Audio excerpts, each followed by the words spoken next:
Welcome back to Cheddar News, everyone. DraftKings, a big win for investors today. Shares on the rise after the company reported a quarterly profit and revenue that beat expectations. The company also upping its full-year sales guidance as more and more sports fans enter the betting space. Well, joining me now is Jason Robbins. He's the CEO of DraftKings. Jason, it's good to see you. Congratulations on a strong quarter. How does this position you for the fall season with the NFL about to start its own season? Well, thank you.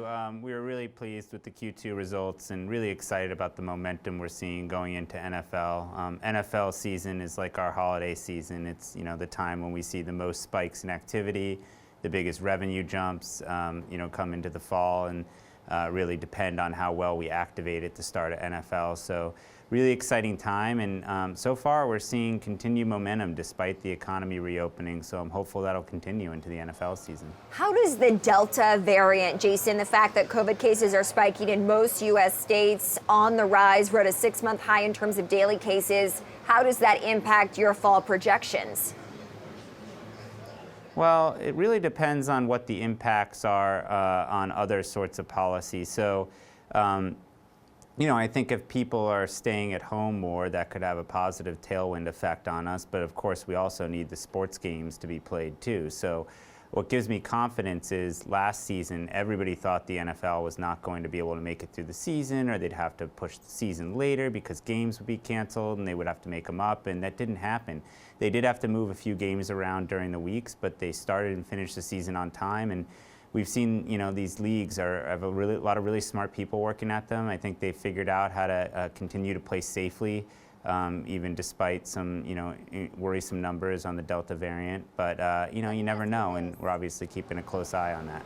Jason, let me ask you this. We did see some changes to the NFL policy for this upcoming season. If a player does test positive and they have to forfeit a game, that is going to mean that we don't see the game actually played. With these changes, are you more confident that this NFL season will go off smoother? Well, I think that it's obviously really important that the NFL do what they think is the right choice for them and the safety of their players and fans and coaches. And like I said, there's so many smart people working there and at the other leagues that I have confidence that they're looking at a lot of really interesting factors and data and making their decisions. So.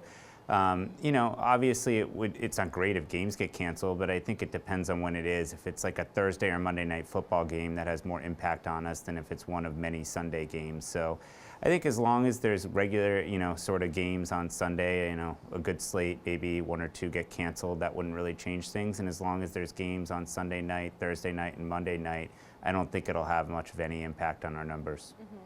So very strong year-over-year growth, Jason. Congratulations on those numbers. Wall Street wanted to see higher user numbers, but still triple-digit gains that we saw here when it comes to your results, which is a positive. I do want to ask about Penn National. It's a company making a recent purchase here of Score Media. That company has its own sports betting platform, mobile betting platform, MGM Bets also in the space as well.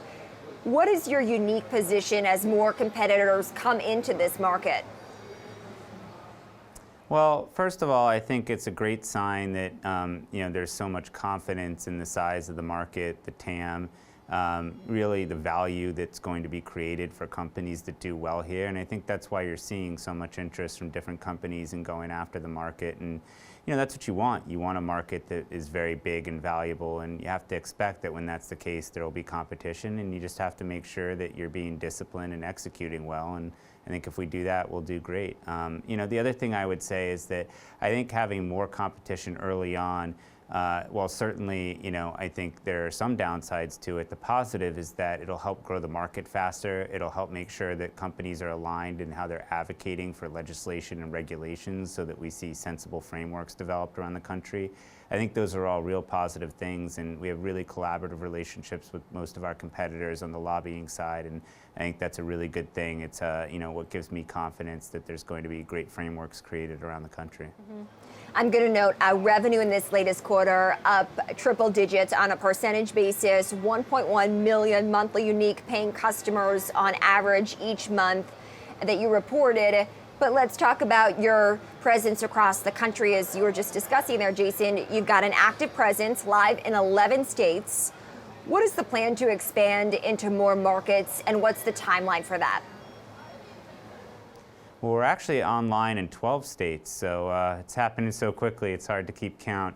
And there's 6 new states that have passed legislation that we're excited about the opportunity to participate in this year, including New York, which is obviously a big one, and many other states, Louisiana, Wyoming, Arizona, Maryland, Connecticut, all also passed legislation and are, in the process of figuring out how and when they will be able to get operators live. So we're very excited to see that continue. Hopefully we'll get even more bills passed this year, and I think you'll see continued momentum on the legislative side as long as the states keep having success and keep generating tax revenues and bringing a great product to the consumer.